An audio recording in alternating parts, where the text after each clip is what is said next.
A very good morning to each and everyone. We have Mr. Uh, Anup Khandelwal, who is the CEO and founder of Kirana King. Sir, very good morning. We have, sir, you're not audible. I think, now I think I am audible now. Yes, Anup, you're audible. So we have. Good morning, Mr. Jubair. Good morning. We have Amit Jain, who will join us now in some time. He's also one of our panelists. We have Harji Kapoor, who is the Chief Strategy Officer with FEVC. And Harji is a seasoned advertising and branding professional and who loves to define himself as a storyteller and problem solver. A big hi to Harji. Hi. Hi, Mr. Harjit. Hi, everyone. And we have Mr. Kaustubh Dhargalkar, who is a PhD into innovation management, and he's a design thinking consultant and founder of Potential and Possibilities. He's also an acclaimed professor of innovation and design thinking. Kaustubh. Hi. Hello, everybody. Nice. Okay. So, first of all, a warm welcome to each one of you. And we have got close to 160 plus participants, who are to take up your expertise and understand their challenges and questions and what are the opportunities this 19 has thrown up. So as I already said, I would be talking more about the opportunities and not about the gloomy things. So I would throw up I'll open up the discussion with all of you. And my first question to all of you is, a highly challenging time for the mankind, not only for business, but for the humanity as a whole. And first question is, how do you think an entrepreneur or a new entrepreneur or a startup founder should remain optimistic?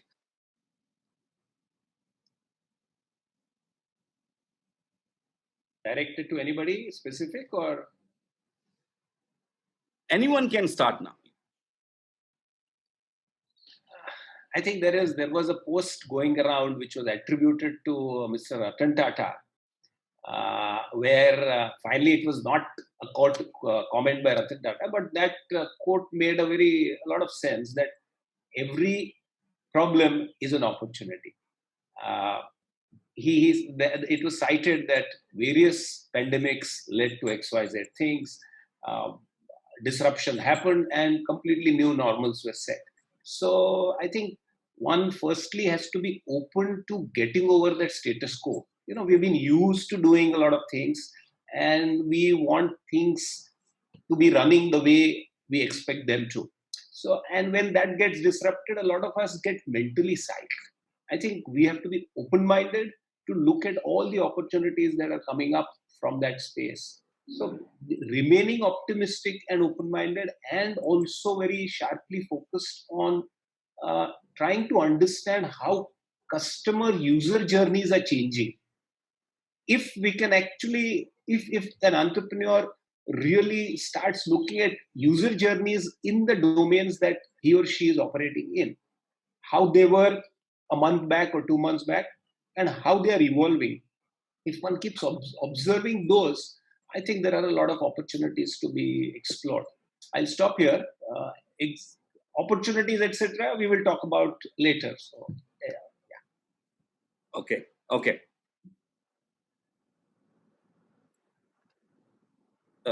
Harji would like to chip in on this. Yeah. Hi. So I agree with whatever's just been said. Now, I think the important thing is optimism is more an emotional state, right? So let's put business aside for a minute. You're stuck at home with your family, you're missing your friends, you're missing going out. So I think to remain optimistic, it's very important to look at your immediate, your surroundings, your support system, the people who you're living for. You can't just get sad and give up because there are people around you who will be impacted. So I think optimism as a state of mind, since we're all at home and locked down, it's not just the individual's responsibility. I think the families, the condos that are sealed, the communities that are all facing all of this that's happening, they have to come together, and the optimism has to be a collective index right now, and not just an individual owners, because this is not something that affects either you or me or any isolated person. It's everybody who's affected. I don't think anyone is shielded, if not indirectly, directly, but no one is shielded. Everyone is facing a problem. So I think optimism will have to not be a mehuna kind of a thing that I will be optimistic and be a light. You'll have to find a collective light of 100 small candles and then light it up rather than just holding up a torch. Beautifully put across, Archie. 100 candles lighting together. Beautiful. It wasn't a political input. I'm sorry. It had nothing to do with the candles we lit a few days back. No. I move on to Anup. Anup, what's your take on the overall things and how you think the entrepreneur should remain optimistic during this challenging time? Yeah. So thank you very much. So what I believe that life is like a sailing ship, basically in the sea. So sometimes tides are high and sometimes tides are low, but still ship has to continue sailing. So we have to be optimistic, we have to be positive, and we have to stay focused to achieve our business goal. That's what I believe. Because something is not in our control. If we think too much, nothing is going to come up. So we have to focus what are in our control and how we are going to plan ahead to fight this and to overcome from this. I will say that the biggest crisis in this modern world. Yes. Yeah, that's what my philosophy is. Okay. So people say that there are a lot of things. What we do and how we operate in our entire ecosystem will change permanently. The way we live and the way we do business post Corona. So what do you think? Things would change in totality. People are now getting used to virtual classes. I have seen a lot of people doing some Zumba classes online, and people are doing small exercise sessions online. A lot of innovative ideas are coming. So a lot of things will change permanently. What are your thoughts on that? See, my belief that basically many of the sector will get correction because like my entire journey of 25 years of entrepreneurship, right, which I never seen that companies are getting valued maybe every year 2 times, 3 times or 4 times, or maybe within a 5 year 5 times. So what I believe that this pandemic situation is going to have correction, whereas the people have to believe on the ground reality, not on the cloud reality. Yeah. So since you happen to be from the retail industry and you are into a journey of redefining the entire grocery thing and with the tagline of India ki Nai Dukaan. So what do you think the retail and the grocery sector would shape up after this? Right. So very simple, because this is the idea of the Kirana King was born in 2014 after having been 50 plus country globally. And that's how I figured out that how the grocery business works globally and locally. And after my lot of research, especially modern trade, general retail, modern retail and e-retail, I figured out that the future of the Indian grocery retail lies on the ground, not on the cloud. And this business is all about malikon ka dhanda, not about manager ka dhanda. And also basically Indian retail, like self-employed people, basically we are not like America or Europe, whereas the retail chains are operating by big chains. Here every individual self-employed who are running a 300-400 square feet of shop, irrespective of format, basically irrespective of the like a grocery retail or electronic retail. So what I believe personally that the general, anybody who will empower to the general retail, who will empower to the existing ecosystem, they will be grow more faster. It means there are assets available, there are talented manpower available.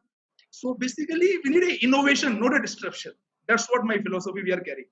So the complete business model what we have in Kirana King, that we are creating a network of existing mom and pop shops under single brand umbrella Kirana King by way of uplifting their infrastructure and giving them fresh new look and appeal, and connecting these stores with a centralized purchase solution and promoting these stores among consumers through various marketing activities, digital, print, electronic media, and very soon connecting these stores with a hyper local e-commerce, whereas basically consumer can feel convenience. Basically. That is what all philosophy what we are getting.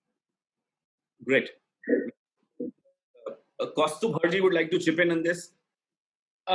Yeah, things are the way it is. The normal is shifting for sure. One, I mean, I would take it theme-wise. People are going to get conscious about going into crowds. People are going to get conscious about anything which has to be touched. So let us take non-contact as a theme. One, obviously, non-contact comes when comes to education. That physical classroom is changing, etc. Now, a lot of immersive features will come into that edtech space. AR, VR utility plugins will have a real big scope. Because a lot of these edtech platforms don't have that real classroom feeling. Some of them do, but a lot is desired. So there's a lot of scope there, I feel. Then coming to non-contact and healthcare, there will be an emphasis. Now, today we are not testing enough. That's what the world is saying. India is not testing enough. But why is testing not happening enough? Is because testing today needs drawing of blood out, which is contact testing. So there will have to be technologies which enable non-contact testing at mass scales. So, some people are startups dealing in the space of computer vision, high-resolution cameras, etc. will find a lot of opportunities. People, let's say, for example, I'm talking something that may take 3 to 5 years of research. Like, if there is a camera which scans your breath to see what organisms you're breathing out and taking in. If there are high resolution cameras like that, which can capture the organisms at that level. So I'm referring to this as a microscope moment of the 21st century. What the microscope did 200 years back, same thing will happen with even deeper visions. So there are startups dealing with those kinds of spaces will have a lot of scope. For example, just an analogy, when terrorism became a part of lives across the world, we had metal scanners while entering airports and public spaces. So maybe we'll have these high-res cameras scanning you and giving out a warning, infectious hai nahi hai, those kinds of things, possibly. Then I come to all the public spaces where there are interfaces, lift buttons or any interfaces that we touch. People are going to be very wary about touching them. So in the long run, maybe in 2 years or so, most of it will become non-contact, voice-enabled, or other kinds of biometrics will come in. Iris, etc., all that is there. I'm not going to talk about it, but voice enablement, etc., will come in. And in the meanwhile, till that shift happens, maybe for the next 2 years, we will need disinfectant coatings for all these interfaces. So people dealing with silver nanotech particles and stuff like that, which is bactericidal and virucidal, so to say. So those kinds of industries, I feel startups dealing in those kinds of industries should look optimistically at things. There are other things also, but we'll take it as it comes. So maybe somebody others. Absolutely. So innovation is the key. Who would have thought that drones would be used for sanitization? Absolutely. Harji, your thoughts on this? Actually, I do have thoughts on this. I think there are huge opportunities for startups going ahead. The world as we know it has changed. But before, you can actually leverage those opportunities, you will need to recalibrate your own thinking. What I genuinely believe what startups will have to start finding now is what I call intellectual ambidexterity, right? So everyone who has a business plan today has this, a clear idea of the numbers, the growth, the slide. But investors are going to start asking you things like, value and social impact. Because what this has done is the entire world's apathy index has been reset. As I said, no one is shielded. There are people for example, who were not affected by wars or famines or human suffering. But now, because in some form they are also facing a suffering, whether it's being locked down or not having their favorite meals, the apathy index has been reset. So here the brands become very important. Like, minimum or actually an MVP is still the way for a startup to build and test and grow. But a minimum viable brand is no longer viable, because your loyalty, as Kaustubh said, it's going to be a contactless market for a while. Your loyalty is going to be much harder to get. You're going to have to work a lot harder to gain the loyalty. Already the customer is extremely fickle-minded, as is abundant choice in the market. Now it's going to get even more difficult, because even the way people work, when I say intellectual ambidexterity, it's just it's organizations as well. Your 9 to 5 mindset will have to change, because the work from home will become much more prevalent. It will become much more acceptable. And so the actual thing that we should ask ourselves is that we will come out of this being more smarter. Will businesses also become more kind? Because it's harder to be kind than to be smart. That's what I believe. Okay, great. Since Anup is there, I would like to ask one question about the Kirana stores and the way they have been operated. A lot of shift was, towards bigger shopping malls and the big retail stores. However, in this pandemic, people have realized the most trustworthy is our friendly neighborhood Kirana store, who has supplied non-stop, groceries requirement. And we have kind of redefined the Maslow's need hierarchy, that what are the basic needs for us to survive. So, Anup, what do you think, this would give more trust to the roadside Kirana stores which are there, and people would shift back to them from the bigger shopping malls and bigger online retail stores, the D-Marts and the Big Bazaars of the world? So here I would like to correct a little bit that the Kirana segment got highlight not today. The Kirana segment got highlighted before 2 years from all the national level player or the multinational e-retailers, basically. The news, the various news you can get. So it goes without saying that the mom and pop shop is going to exist in the country like India, whereas the geographical situation doesn't allow to operate the big malls and especially proportionally. The reason why in India, the grocery retail will stay with mom and pop shop because the margins are very low, which will always be driven by an independent retailer, basically, and whoever will empower, it means they will drive their business.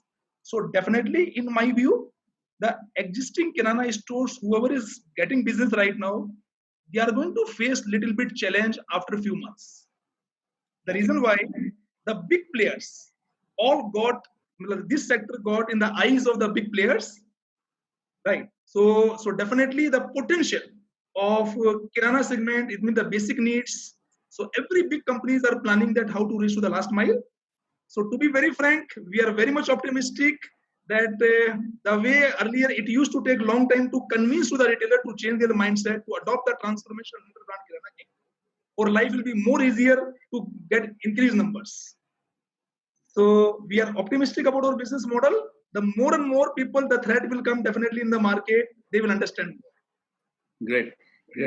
And if I go into little sector-wise things wherein a lot of people are looking and eyeing, to start up, or they have already started, or they are planning. Online gaming as a segment has, seen immense growth during this lockdown. What are your thoughts on online gaming startups which are coming, which have planned? Do you think, similar kind of growth would be there, the way, people have changed their lifestyles? Yeah, so here I would add something, because the latest survey of the Nielsen came yesterday, right, day before yesterday, that the consumer is going to be bearish on the discretionary spending, such as movies, restaurants, visit, luxury brand, leisure travels, and defer spending on fashions, personal grooming, home decor, even the coming months after the magnitude of the outbreak lessens. And consumer may spend less on alcohol or maybe in tobacco products. That is going to be consumer behavior.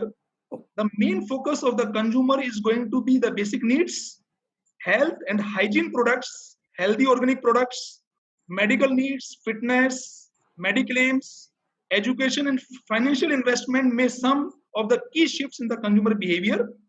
So gamings and all that is all about the killing the time.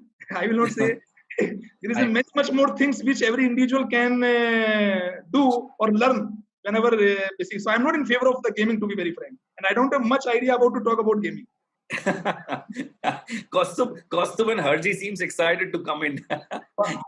I could be talking from my personal experience, but people like us, our age, we are not into gaming, as Anup. But our entertainment was probably Premier League, Euro, Olympics, XYZ, cricket going on around XYZ. That's completely at a standstill. So I feel for the gaming companies, we might be a good opportunity, middle-aged folks, 40, 45 plus, who are not as savvy as on PSP and FIFA and stuff like that. But so maybe gaming companies could look at targeting our age group, 45 plus, and bring them into that zone with some simplified games, not so much of dexterity, on the screen, etc. Possibly that.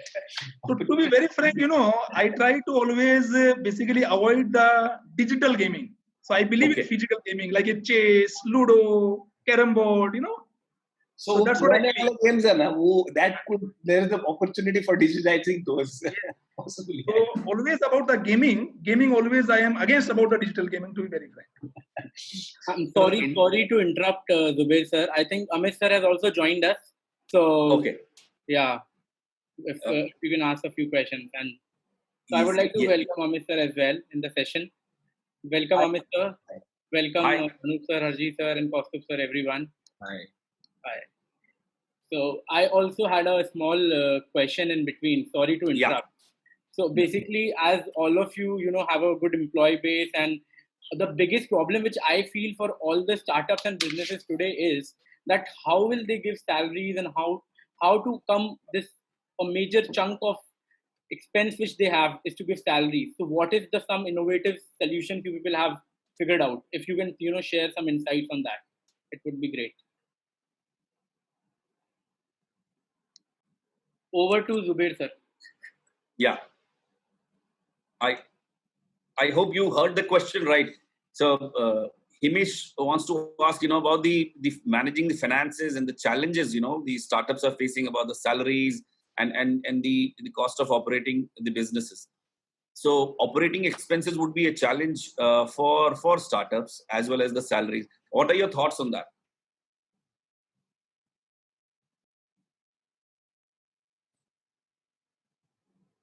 I think Amish sir can share some views on that and followed up by everyone.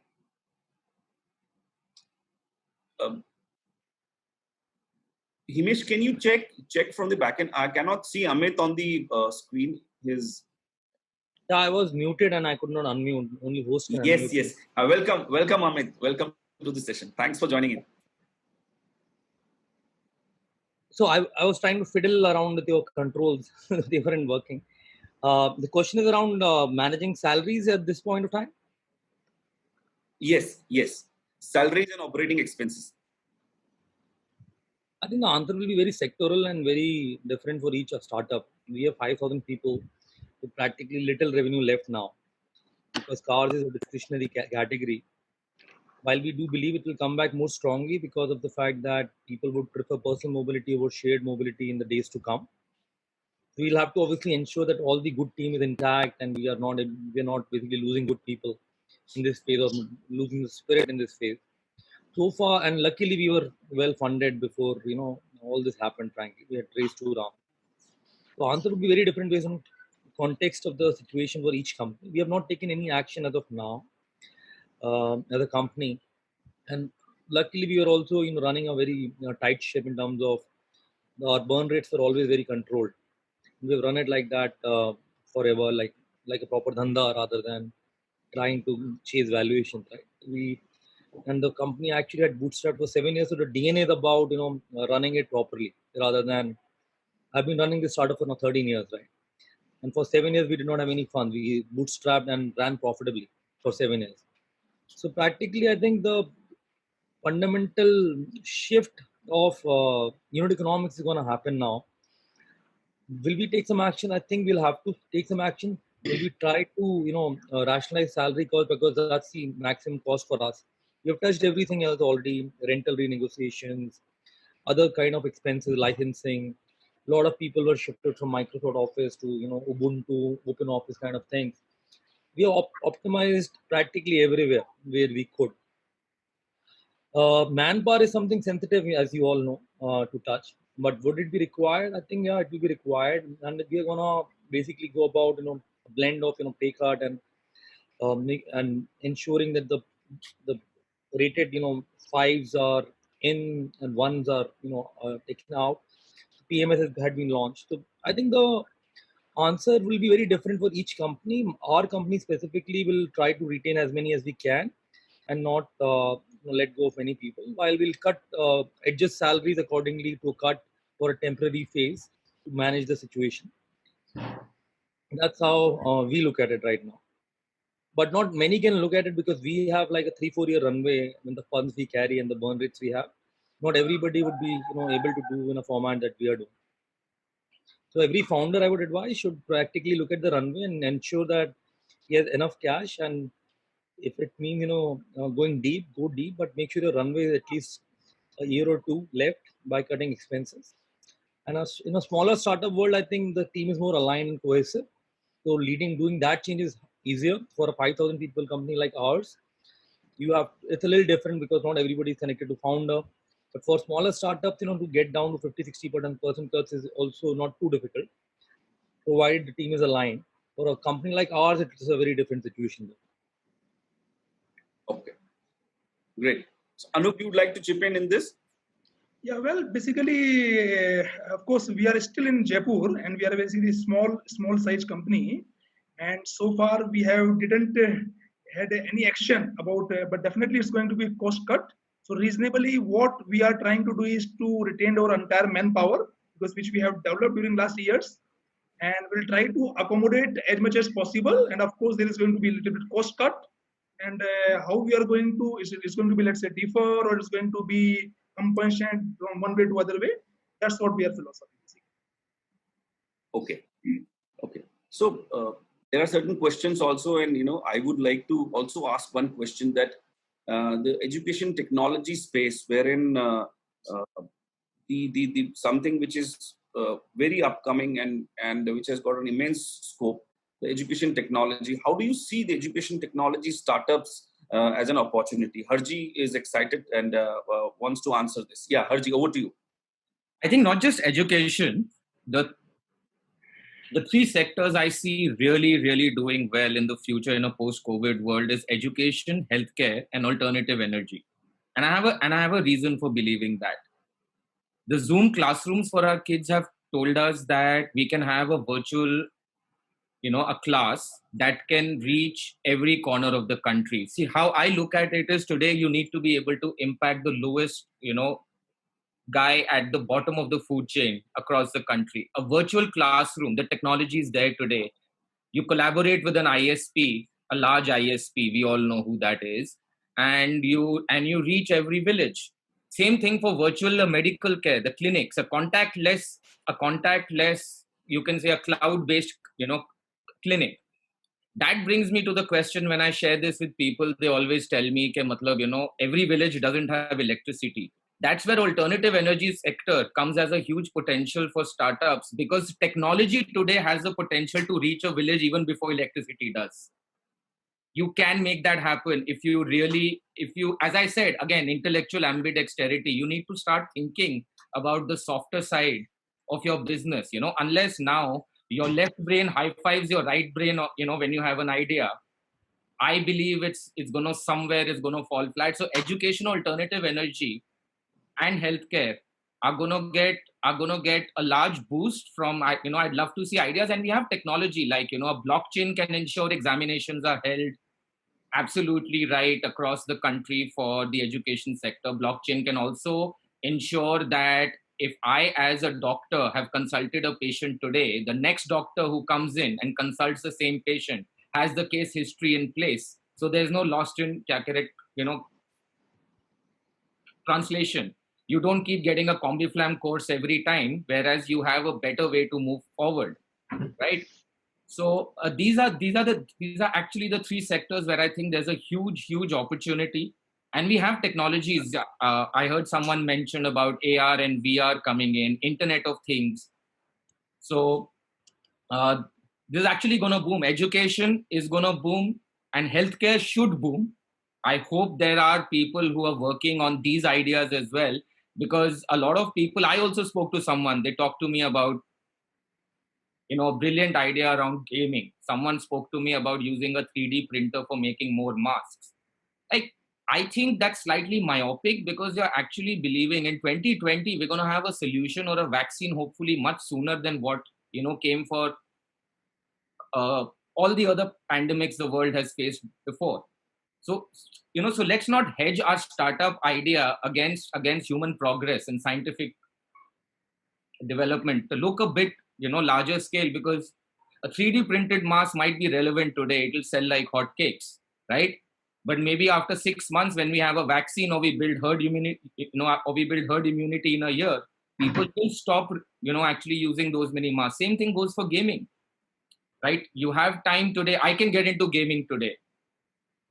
Anup can get in, Amit sir can get in, Kaustubh sir can get into gaming today. But when things get better, and I believe they will get better, because that's opportunity and optimism, we won't have that time.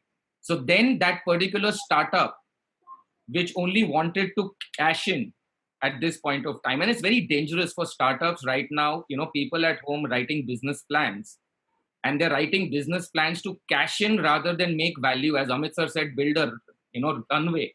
There are people who I talk to who are not looking at building a runway. They're actually looking at cashing in, right? That cashing in won't work. I have someone who's telling me that right now I can hire a tech team because a lot of excellent people are out of jobs, and I can hire them at a fraction of the cost. Sure, you hire them for a few months. So what happens when the market opens up and they find their genuine value elsewhere? How will you scale or sustain your business at that point of time? So I think the runway point is very important. And these sectors will boom if people can think innovatively and manage their expenses. Yeah, you do need money to start up. So I would suggest using a friend and family round first. Reach out to your bua, your masi, your uncle. Everyone has a rich relative. Please reach out to them and start off. Okay, great. Absolutely, it's not a sprint. It's a marathon, and it's a long term thing.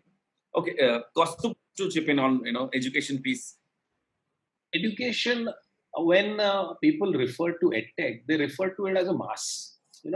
They look at universities and schools and things like that in terms of the conventional education kind of thing. But now I was just reading about 3-4 days back that we have a shortage of 6 million nurses across the world. Okay, now how is that gap going to be? That's a long-term need. It's not a short-term need, right? I'm looking at specific opportunities in education.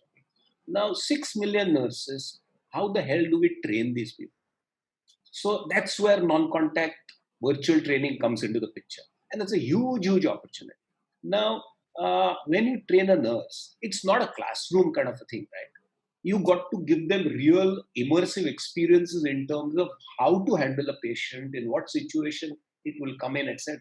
So that's where AR/VR comes in very, very strongly. Now, in addition to that, just AR/VR is not going to help.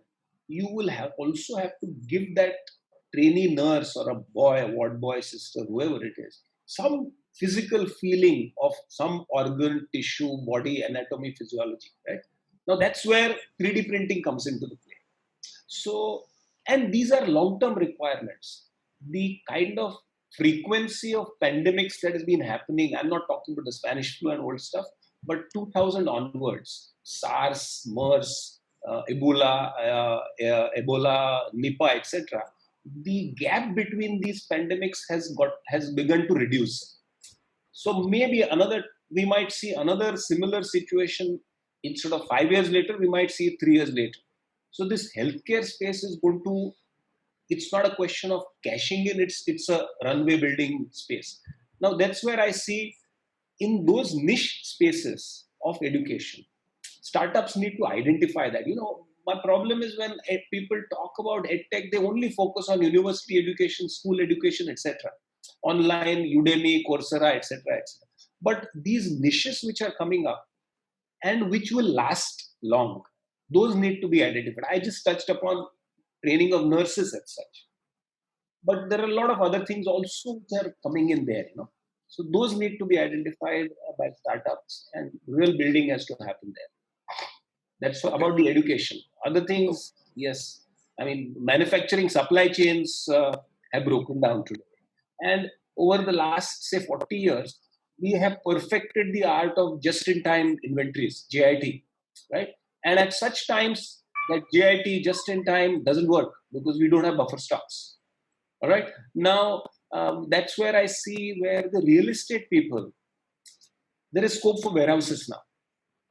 So rather than building co-working spaces and office spaces, maybe that the real estate guys need to really, change the compass towards warehousing, possibly, because companies will look at alternative to China. So, and Indian government, Japanese government has already called their companies back from China. South Korea is doing the same. US will do probably the same thing. And I think we are also going to do the same thing. So even in the manufacturing space, startups in the manufacturing space need to really look at those kinds of opportunities coming up. I think. Yeah, I'll stop here. Amit, I think you want to come into this education. Look, education, fundamentally every parent needs to educate the kids, and this period has forced everybody to go online. All schools are practically running on Zoom or Microsoft Teams or other softwares. I think there's a fundamental shift already happening because of the fact that schools are open and parents do want education and schools are running really right. What I foresee is, there's a fundamental shift towards people thinking कि virtually कैसे होगा to coming to a point जहाँ virtual के अलावा option नहीं. And I think a model is already emerging, and a lot of my friends across me, Vedantu, they're seeing a massive surge on volume, right? In terms of people subscribing to the courses. With everything shut down, JE classes, etc., the tests, Unacademy is doing very well. So one-to-one tutor training, one-to-many, I mean, in a classroom format, is becoming popular already, and there's a surge already being seen. I think EdTech has definitely got to gain a lot. But with everything, obviously, it's going to peak out as if it extends further. The more it extends, better for education sector, because the shift for a behavior shift to happen, it requires a little more time. The people who had never went online, it will require at least a quarter or two to basically get in there and then settle down to a little peak up, and then it will drop down not to the level but much higher levels. Like Zoom has gone so high, it will come down post corona obviously, but will it be at the same level? Never. It will be much higher. So I personally feel the education sector is gonna benefit a lot, obviously for obvious reasons. And no parent or kid will ever not do education. That's a basic hygiene. Sorry, I think there are a lot of questions for Harji sir we have. So there's a good following Harji sir as to this one small question. So how do you navigate through the dystopian mindset of potential customers? What branding strategies could, for example, a healthcare startup use to change the consumer mindset in the long run? So Harji sir, your views on this, please. Yep.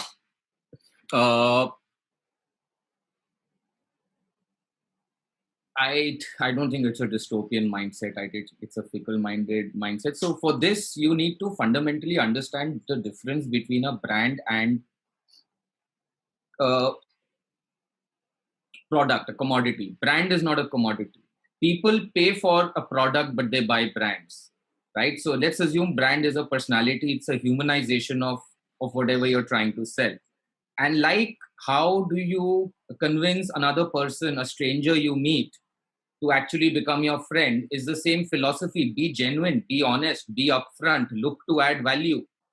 Don't get into discounts and gimmicks, because they will work after I have entered into your immediate space. And I think the fundamental strategy, as I said, most people ignore brand. People build a product, look at the distribution channels, look at the supply chain, and then they say, brand, when we have money, we'll do it. As of now, I'll get my my nephew to open a MS Paint and make something for me as a logo, and another pal of mine will make a business card, and I'll have an identity. So people, for example, have to, like, they educate themselves about everything else that they're doing in their business. Educate yourself about branding. Branding and brand design are three different things. So first of all, educate yourself that where are you in your journey, in your journey, and what you need right now, and then move forward.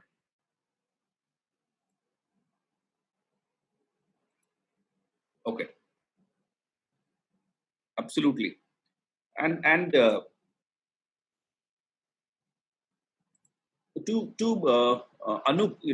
how do you see microcredit as a segment, post Corona? Because a lot of people would require money. In microcredit is a segment wherein there is a huge opportunity. What are your thoughts? Really, you see, if during last couple of years, the lot of NBFCs has emerged who are basically providing working capital loans to SME sectors, and this segment has got a lot of attention and attraction as well, basically, because in India, especially, as you see, the economy of the big contribution in the GDP is of the retail, and the retail lies with all these SME sectors who are basically depending on daily buy and daily cash. So to empower them, basically there is a huge opportunity lies in SME segments, because people have realized, even banks have realized, that lending big corporate houses, if they have to chase, they have to go out of the country. So the SME segment got huge attention, and the biggest challenge where companies face, basically, these people don't have any ITR returns, GST filings, and all that. And based on the technology, and so they have come up with various solutions and various products, basically, whereas basically the SME sector can have leverage. Okay. So to be very frank, the money is not a barrier for the SME sector to grow. There are various, basically, institutionals are available which are providing basically to across verticals. Okay. So Amit, your thoughts on this? The lending norms will get stricter because of NPA going high, and you'll see policy changes happening for the banks in terms of every kind of loan transaction. And I think it's not going to be the way lending would work earlier, because banks will see a very different, post moratorium period is over, banks will see a very different level of NPAs coming in my personal take, because of human behavior also of not wanting to return and using this as an opportunity. Many business people would use that, which will basically affect the other people who really genuinely want to take money and return back. So I think there will be change in policies of lending. It will get stricter. It will also affect our sector, automobile, where car loans are gonna get tougher for a particular cohort of segment of people.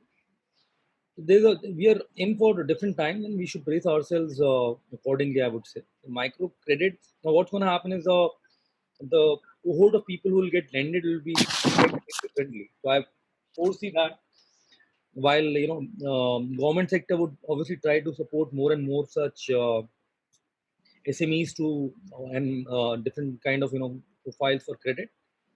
Having said that, the private banks will operate a little differently on policy front. I already know how policies are changing at the banks level, like big private banks. So it's getting stricter norms are being put already. Yes. So extending my existing question, how do you see the existing microcredits who've been doing good, before the Corona outbreak would see their collections and the money coming back? So they should definitely buffer in a much higher NPA than before, and a much higher collection cost than before, is how I would look at it. I think a lot of people are going to use it as an opportunity to, not pay. Some would genuinely not be able to pay because of wiped out well. Right. I'll just come in over here. There are a few actual questions for our panelist over here. In fact, Haji has sort of gotten a fan following himself.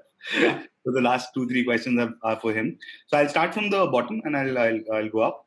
So first of all, Haji sir, that's there's a compliment for you. Haji is excellent and well prepared. That's great. How he perceives Kirana business in the next 2 years, and what strategy a startup should keep in mind. So, I mean, that could be directed to both Anup sir and Haji sir across to you guys. I think you guys are... I would like to hear first from Harjeet because he came from the marketing background, so I will learn maybe a few things from him. Oh, perfect. Cool. Haji sir.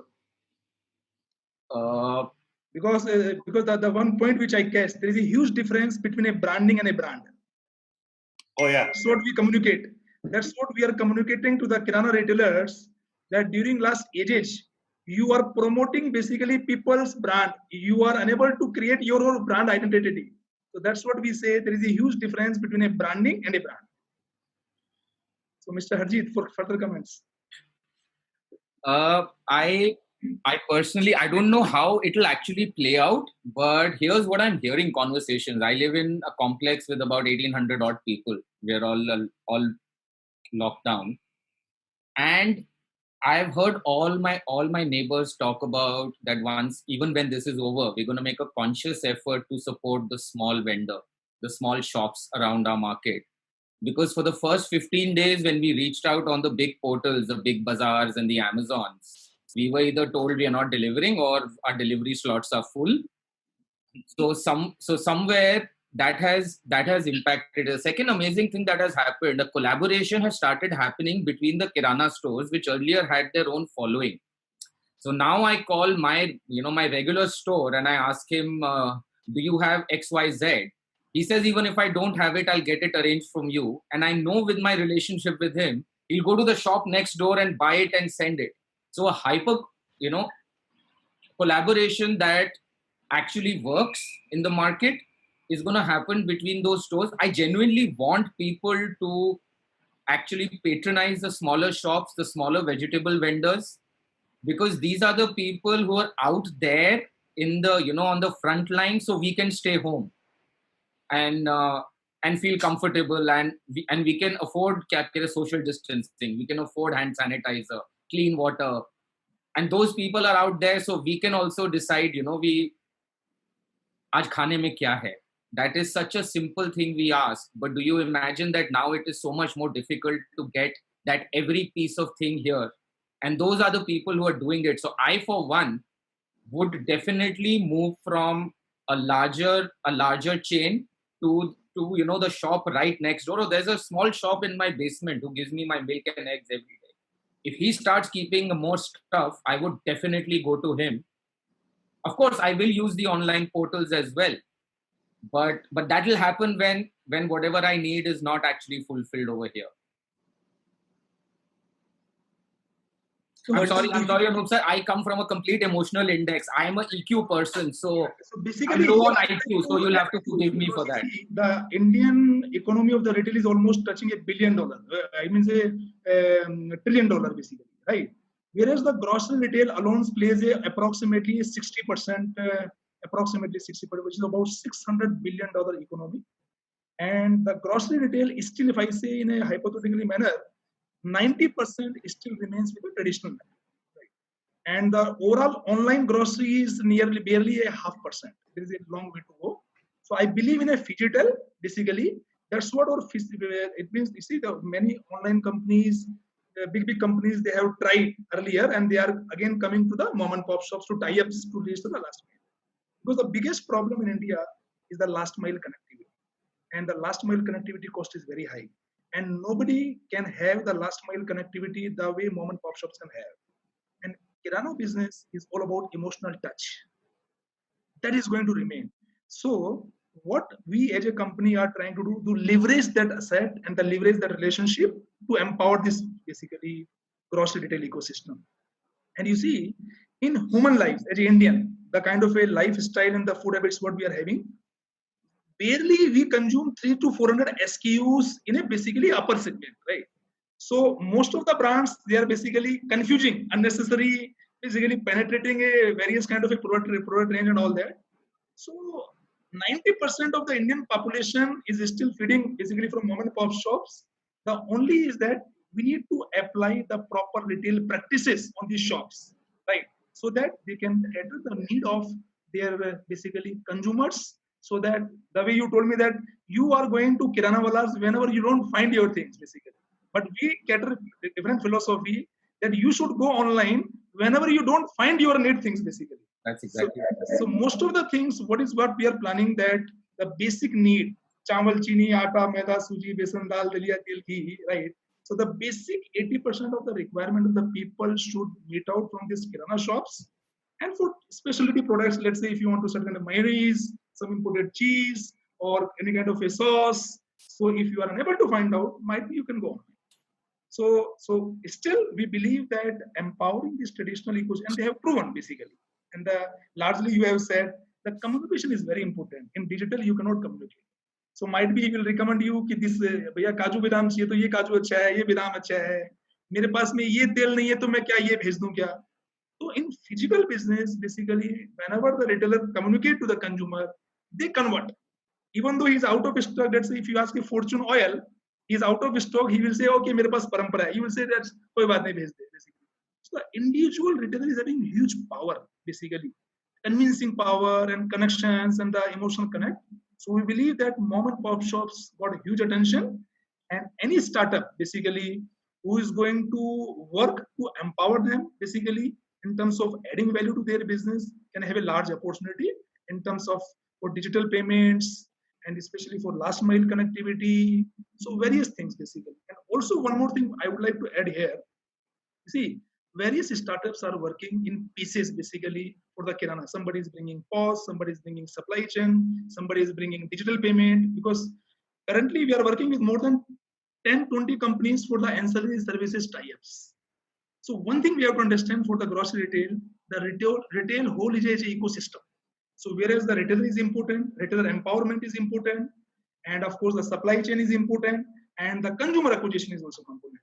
So that's how I'm taking 1 minute extra because during this last 1 month time, the mom and pop shops are playing a very big role, right?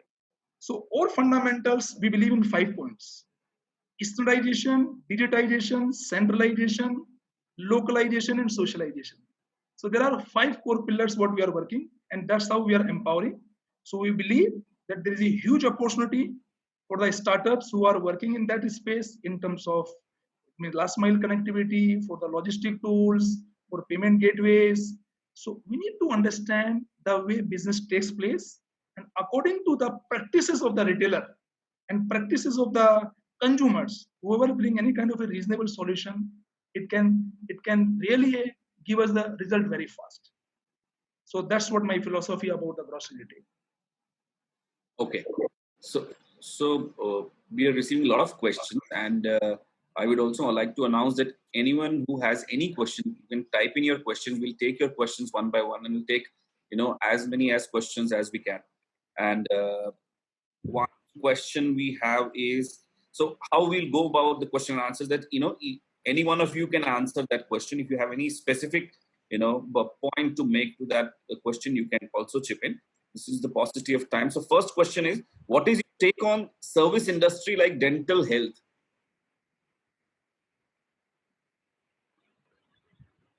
It's asked by Arpita Anand. Take on service industry like dental health.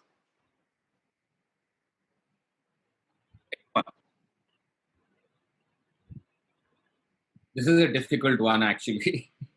As Kaustubh said, contactless healthcare, dental health cannot be contactless.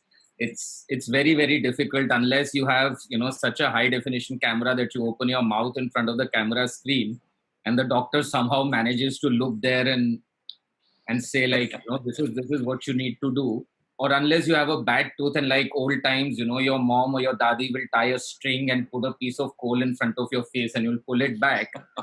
I think for dental health, my best advice would be, if you brush your teeth already 2 times a day, make it 4. Gargle more often, because until this pandemic settles, right? You're gonna have to get a curfew pass to go and meet your dentist, and before that, you'll have to convince your dentist to get a curfew pass to come to his clinic, because he also might face that challenge. That's what I'd say. I'm sorry, it's not a very enlightening answer, but that's the first one that came to my mind. That's a reality. Okay. Great. So we have another question from Rohit Sharma. It's from Shadi Dukan. He has asked two questions. First question has already been answered about the salaries bit. Second question is that he wants to ask that why are some very well-funded startups like Tribo, Make My Trip, Shop Kirana, Wholesale Box, etc. has started layoffs so soon? If this is the situation that very well-funded startups are not able to stay unactioned for a couple of months, is this not putting the question on the working pattern of startups? I think the answer of this lies in the experiences we've had, and I'll build on what Amit sir said. You're a very well, funded startup. Where have you used that funding? Have you used it to build a runway, or have you used it for other stuff where you shouldn't have actually put it in? So these are startups whose investors should be asking them some really hard things right now. That, you guys were well funded. The idea of actually funding a startup from an investor is that build a runway, have a crisis management, kind of protocol in place. You should be able, actually businesses. If you look at a storm, let's look at the analogy of a storm, right? Huge storm comes. It's only the strong trees with strong roots that will survive. So you'll see a withering tree with a very thin branch is going to be there, but a huge tree is going to be overturned. It simply means that, above the ground, you might have a huge trunk, but below the ground, you didn't have good roots. So I think the same analogy will work for businesses. If your roots are not strong, if your business is not right, you're gonna suffer. It's gonna happen. It's happened with so many people already. It's gonna continue happening with you. Like, what you do with your funding, how you build it, not be greedy. And also for the fact of the matter, these employees, you should retain these employees. You should, the first thing is you should be able to have enough to retain your employees. I really respect what Amit sir says. He's not planning to lay off people, which actually tells me he's a better businessman than most of the well-funded people I've actually met or spoken to. I think इसका answer दो तरीके से देते हैं. It's not about कि कोई मन से करता है lay off या cost cut. लोगों के पैसे बचते नहीं है फ्रैंकली. वो वेल फंडेड हैं, बड़े बड़े अमाउंट है, पर उनके बर्न भी उतने ही बड़े हैं. Like Tribo practically will have zero revenue for next months to come. Like Tribo is not going to come back. Similarly, the smaller ones like say Wholesale Box. So I've obviously raised a lot of money in life, maybe in excess of $250 million. But जब पहला investor आता है तो वो क्या चाहता है कि सेकंड इन्वेस्टर को जब जाए तो ग्रोथ रेट इतनी हाई हो कि अगली बार वैल्यूएशन बेटर लगे. तो nobody plans for runway in those days. First जब 10-5 मिलियन की फंडिंग होती है, फिर 15 की होती है, फिर 50 की, फिर 100 की. सारे स्टेज मैंने देखे हैं बस के. Each investor who comes in wants the next round very high valuation so that the growth rate has to be much higher. So nobody thinks about runways at that point or unit economics at that point, because the only objective is to capture market share, grab it, and get a better round, and your investors will force you, by the way, ज़्यादा grow करो. But I think that works. I actually think that's a mindset that needs to change, Amit sir, because आपको valuation छोड़ के you'll have to start looking at value now, especially in this world that we are living in. Valuation alone won't help you. You'll have to start looking at value, and you should, if your investors are talking like this, then probably you need to relook at who are the investors you're dealing with, who are the people you're dealing with, because valuation can drop overnight. You've seen what happened with the WeWork. They were going in for almost a $50 billion IPO. They've reduced to 8, right? And the IPO didn't happen. Valuation can tank overnight. Value is much more long lasting, and value just doesn't come from what's on your balance sheet. It comes from your people. So how you treated your employees in the past? So for example, have you treated your employees well enough to say, okay, this organization belongs to me as well? So if you're if you're facing a difficulty as an organization, as a leader, I'm going to chip in with you. Similarly, do your investors say that okay, everyone is facing a problem. It's while hypothetically it sounds good, but it doesn't work like that in real world. That's I think a seed investor will have different expectation of the return. A Series A will have a different expectation. A Series B, C. Each one of them is a different segment, and each one of them is playing a different stroke. So for a guy who's gonna put in say 1 million checks in 100 companies, he just needs 2-3 to work. Done. The guy who's coming, like in my stage company, somebody who's gonna put in knows कि return उतना high नहीं आएगा, but money की safety ज़्यादा हो. You're near IPO, you're a few years off, scale is much larger, the business is now hard to collapse or die. The chances of shutting down are much different, right? So my point is not that right now when you see layoffs or hear things, understand the founder is also going through a crisis where the survival time left is little. और जो पैसा बचा है वो कहाँ डालना है या जीरो रेवेन्यू के साथ तो सस्टेन कर सकता है इतना खर्चा प्रोबेबली नहीं. तो उसके पर्सपेक्टिव से I still luckily had raised 2 rounds just before all this happened, but not everybody in that shape. Neither the burn rate would be matching. So each one would go on and try to increase कि मेरे पास अगर 3 महीने का run है तो 6 कैसे कर लूँ, 6 महीने का रन है तो 12 कैसे कर लूँ, otherwise I'll die. And eventually if I die, जो भी बचे सबको lay off करना पड़ेगा. Forget about keeping anybody in that case. So it's better to live to die another day. My philosophy is you should live to die another day. अगर सब कुछ आज खर्च कर दिया और तुम्हारी 3 महीने में दुकान बंद हो जाती है तो फायदा क्या हो? Then तो सबको lay off करना ही पड़ेगा automatically, right? I would so basically a lot of startups and freelancers and entrepreneur enthusiasts also are a part of this session right now. So I would request all of the panelists, like Kaustubh sir is a good design thinker, Harji sir has been a brand consultant, Anup sir have been traveling to so many countries and have a good experience, even Amit sir. So if we can help with 1 or 2 strategies or 1 or 2 opportunities which a startup can think of, or what some opportunities are there in this particular lockdown time, which any freelance person or any initial person who's thinking of start some business can think of. So if each of you can, come put light on this. I mean, what is the opportunity in this time? So Kaustubh sir, if you could start with something. As I'll just summarize what I said earlier and add on to one. I mean, in EdTech, AR, VR, I said. In education, also I mentioned about for the nursing bit, 3D anatomy, physiology, organs to give a real experience. That was one. Real estate, I talked about people are getting used to working from home, so maybe office spaces might become, demand will go less. So, but demand for warehouses, as I said, will increase. So that's somewhere there is a space there. The way real estate, I feel because people are working from home, people wouldn't mind staying further away from their offices.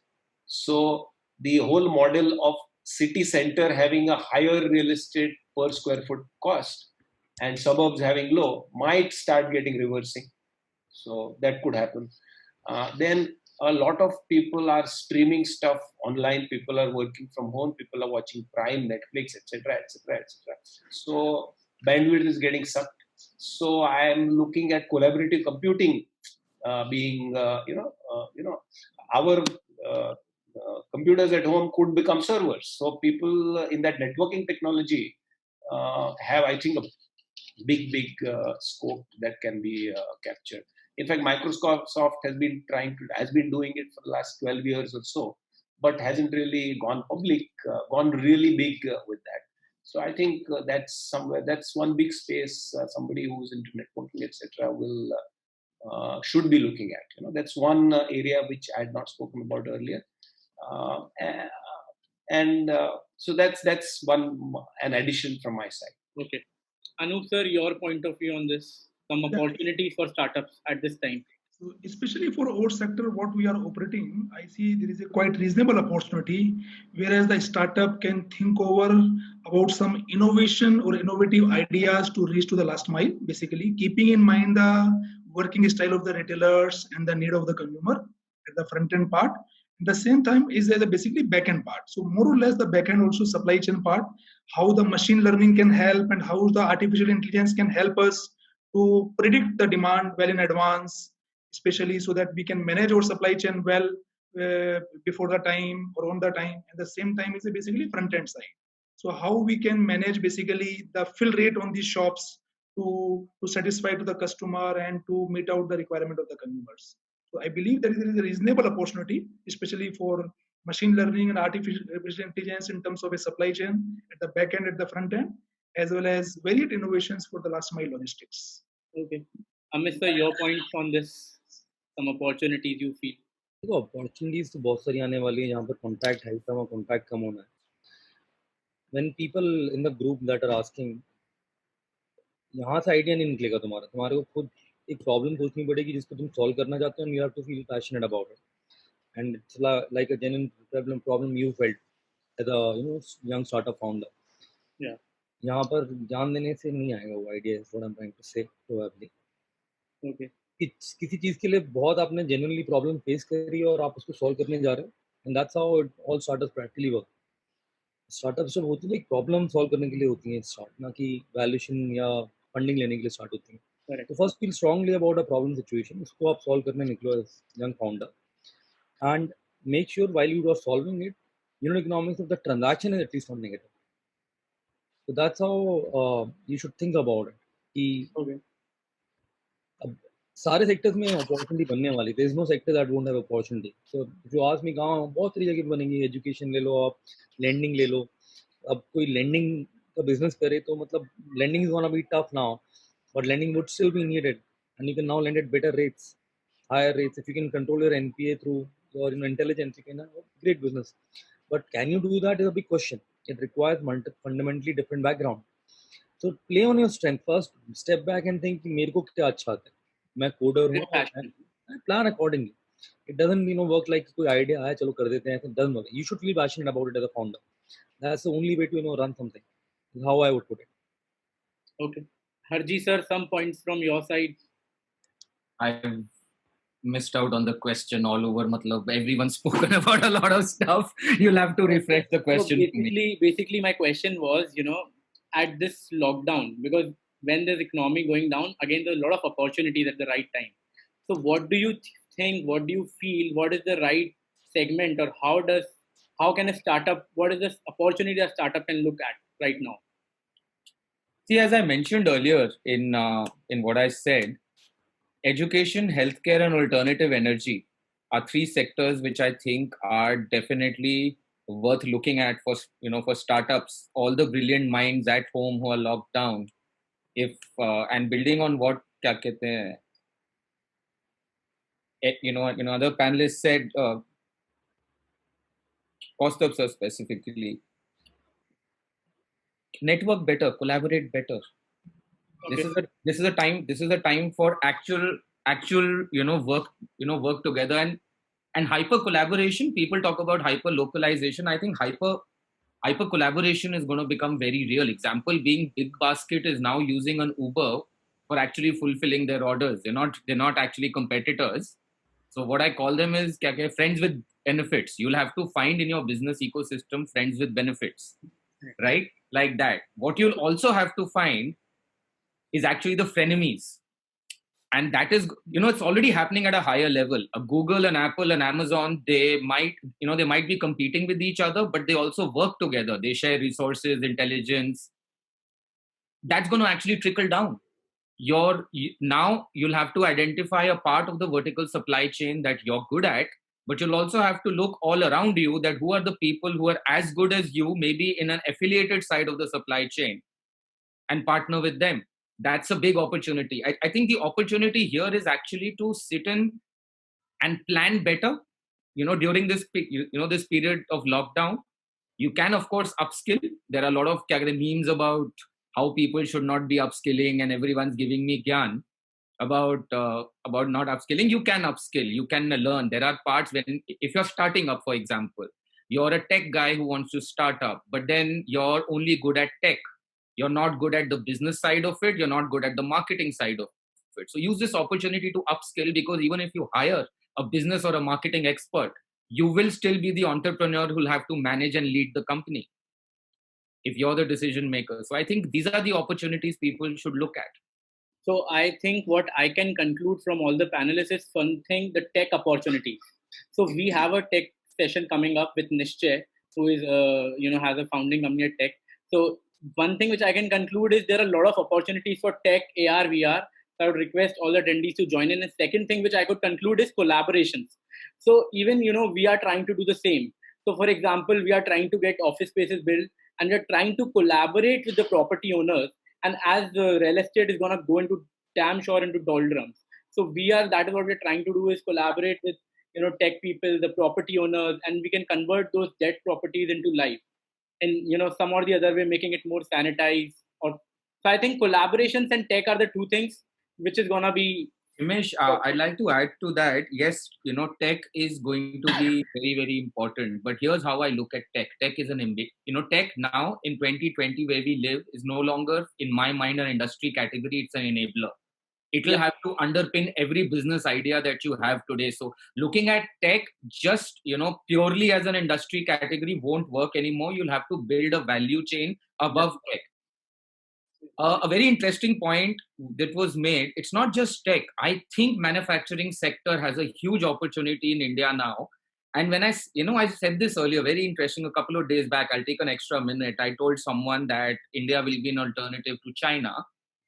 And, for the manufacturing sector. And the response I got was, but will we be able to make a cheap, will we able to make stuff at the cost that China makes it, so cheap? So let's get one myth out of the way. China doesn't make cheap stuff. The producers give them cheap briefs. You can make a $1 thing in China and they'll earn only 30 cents out of it. You can make a $100,000 thing in China. Depends on your brief and what you're willing to spend on.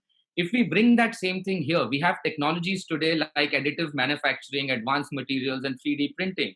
If we can build our manufacturing sector to complement our services and IT sector, as an economy, as a country, we have a much better, a road ahead, and we have a chance of actually recovering from all the economic issues that are going to happen after now and after COVID. As India, we have a better chance of actually recovering from that if we keep these things in mind. Yeah, before we let go of the panel, I have a very interesting question, which I think nobody's addressed till now. So if I may, before we move on to the next session, I just wanted to take this question. This question comes from Hina Beg. Good question. Hi, this is Hina, and I'm just paraphrasing now. Hi, this is Hina. I'm a hospitality professional. I've been furloughed due to the current situation. What do you feel as industry experts will happen to the hospitality sector and travel after the pandemic gets over?